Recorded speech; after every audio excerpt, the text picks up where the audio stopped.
Hola a todos y bienvenidos a nuestro canal. Hoy vamos a viajar en el tiempo para desmentir una idea muy extendida en que antes de Martín Lutero, la Biblia era un libro inaccesible, encadenado en latín y alejado del pueblo.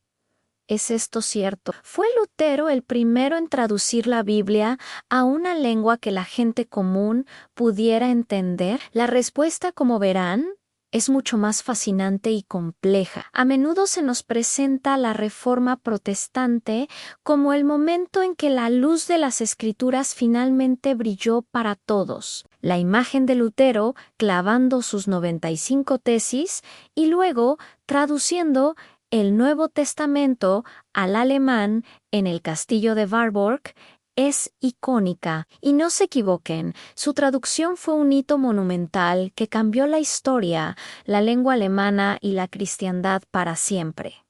Su impacto fue enorme. Sin embargo, para entender la verdadera historia, debemos retroceder mucho más a la idea de que la Biblia debía estar en el idioma del pueblo. No nació en el siglo XVI.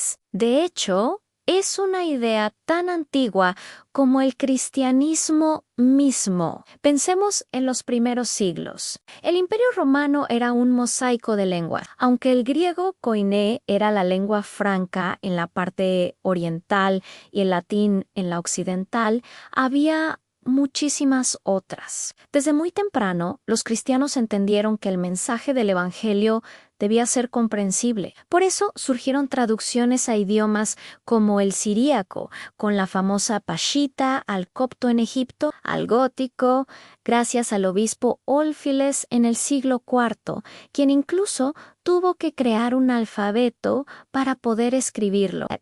Al-Arminio, Al-Georgiano, Al-Eti. La lista es larga. La expansión del cristianismo primitivo fue en gran medida una historia de traducción. La fe se compartía en la lengua del corazón de cada pueblo. En Occidente, el latín se convirtió en la lengua dominante de la Iglesia y la traducción de San Jerónimo, conocida como la Vulgata, se estandarizó. Pero esto no significa que el deseo de tener las escrituras en otras lenguas desapareciera. Simplemente, la situación era diferente. Durante gran parte de la Alta Edad Media, la mayoría de la población era analfabeta. Los libros eran manuscritos, increíblemente caros y lentos de producir. Un solo ejemplar de la Biblia podía costar el salario de toda una vida. En ese contexto,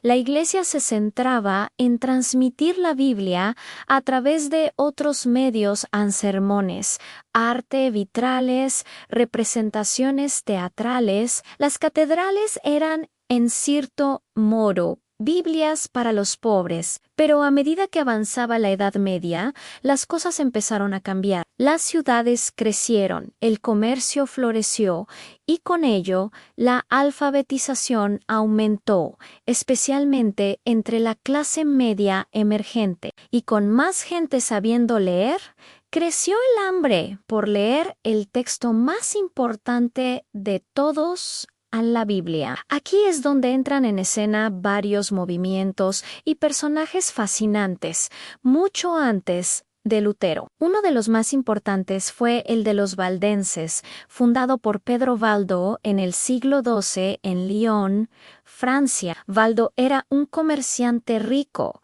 que, tras una profunda crisis espiritual, decidió vivir una vida de pobreza apostólica. Para él era fundamental que todos pudieran leer la Biblia. Por eso, encargó y financió la primera traducción sistemática de grandes partes de la Biblia al franco-provenzo, el idioma que se hablaba en su región. Los valdenses, con sus Biblias en lengua vernácula, viajaban de dos en dos, predicando, aunque fueron declarados herejes y perseguidos duramente. Su movimiento demostró el profundo anhelo que existía por un acceso directo a las Escrituras. Casi al mismo tiempo, en Inglaterra, surgía otra figura clave, John Wycliffe. A finales del siglo XIV, este teólogo de Oxford, conocido como la estrella de la mañana de la Reforma, argumentaba que la autoridad final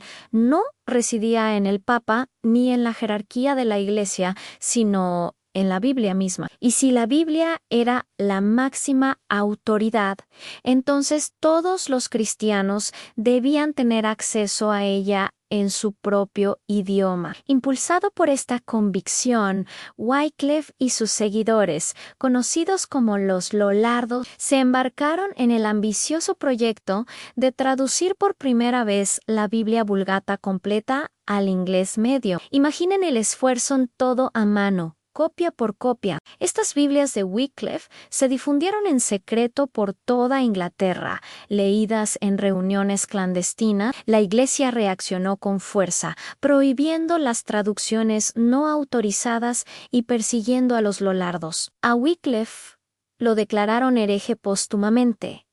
Exhumaron sus huesos y los quemaron. Pero la semilla ya estaba plantada. El deseo del pueblo inglés por tener la Biblia en su idioma era imparable.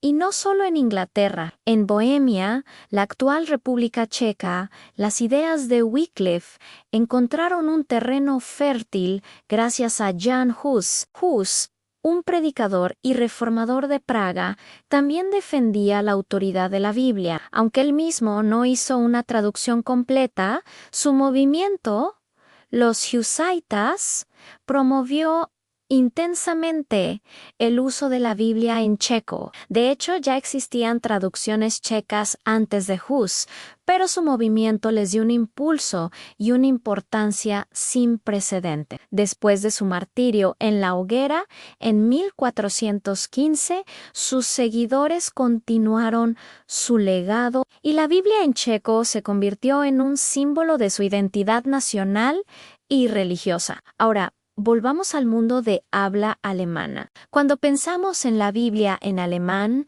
pensamos en Lutero, pero ¿saben cuántas ediciones completas de la Biblia en alemán existían antes de que Lutero publicara la suya? Al menos 18 sí. 18. La primera, conocida como la Biblia de Mentelin, fue impresa en Estrasburgo en 1466. Apenas una década después de la Biblia de Gutenberg, estas traducciones pre-luteranas, aunque a menudo torpes y basadas en la Vulgata latina en lugar de los textos originales griegos y hebreos, demuestran que había un mercado y una demanda real. Se estaban imprimiendo y vendiendo Biblias en alemán mucho antes de la Reforma. Lo mismo ocurrió en otros idiomas. En Italia hubo traducciones al italiano como la de Nicole Malermi en 1471 en Francia. Se imprimió una traducción al francés en la década de 1470 en España, a pesar de la estricta vigilancia de la Inquisición. También existió la Biblia alfonsina en el siglo XIII, una traducción al castellano antiguo. En los Países Bajos se imprimió una Biblia en holandés en 1477. Entonces, si ya existían todas estas traducciones que hizo que la de Lutero fuera tan especial y revolucionaria, hay varias razones clave. Primero, la calidad. Lutero no tradujo desde la Vulgata latina, como la mayoría de sus predecesores. Él volvió a las fuentes originales en el Nuevo Testamento a partir del texto griego recién editado por Erasmo de Róterdam y el Antiguo Testamento desde el hebreo. Esto resultó en una traducción mucho más precisa y fresca. Segundo, su genio lingüístico. Lutero no solo tradujo las palabras, tradujo el espíritu del texto a un alemán vibrante, poderoso y popular. Se dice que iba a los mercados y escuchaba cómo hablaba la gente común para encontrar las expresiones correctas. Creó un lenguaje que unificó y dio forma al alemán moderno. Su Biblia no sonaba como un texto antiguo y extraño. Sonaba como si Dios estuviera hablando directamente al campesino y al artesano alemán. Y tercero, y quizás lo más importante, el momento y la tecnología. Lutero tradujo su Nuevo Testamento en 1522, en plena efervescencia de la Reforma y con la imprenta de Gutenberg a pleno rendimiento. Mientras que las Biblias anteriores se imprimían en cientos de copias, la de Lutero se imprimió por miles y luego por decenas de miles. La combinación de un mensaje reformador poderoso, una traducción magistral y una nueva tecnología de comunicación fue la tormenta perfecta que cambió el mundo. Así que, en conclusión, la historia de la traducción de la Biblia es mucho más rica y antigua de lo que solemos pensar. Lutero no fue el primero, pero su obra representó la culminación de siglos de anhelo y esfuerzo. Los valdenses, Wycliffe, Hus y los muchos traductores anónimos que arriesgaron sus vidas fueron los pioneros que prepararon el camino. Ellos demostraron que la idea de que la palabra de Dios debe ser accesible a todos en su propio idioma es una corriente profunda que ha recorrido toda la historia del cristianismo. La próxima vez que escuchen que antes de Lutero la Biblia estaba encadenada, recuerden a todos estos valientes hombres y mujeres que trabajaron en la sombra, movidos por la convicción de que la luz de las Escrituras no debía esconderse, sino brillar para todos. Gracias por acompañarnos en este viaje histórico. Si te ha gustado el video, no olvides darle a me gusta, suscribirte al canal y activar la campanita para no perderte nuestros próximos episodios. Hasta la próxima.